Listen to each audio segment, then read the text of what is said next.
juda ham bir nozik nuqta bor. Agar banda Alloh tomonga qarab bir qadam bossa, Alloh u tarafga qarab bir necha qadam bosadi.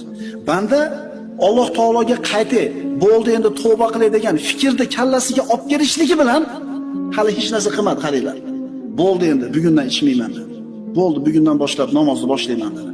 Shu fikr kallasiga kelishligi bilan Alloh taolo shu bandani qalbiga saodatni berib qo'yadi.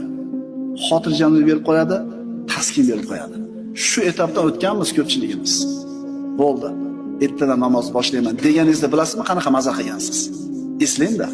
Bo'ldi. Sigaretni tashladim bugundan boshlab dedingiz. O'sha momentni eslangda.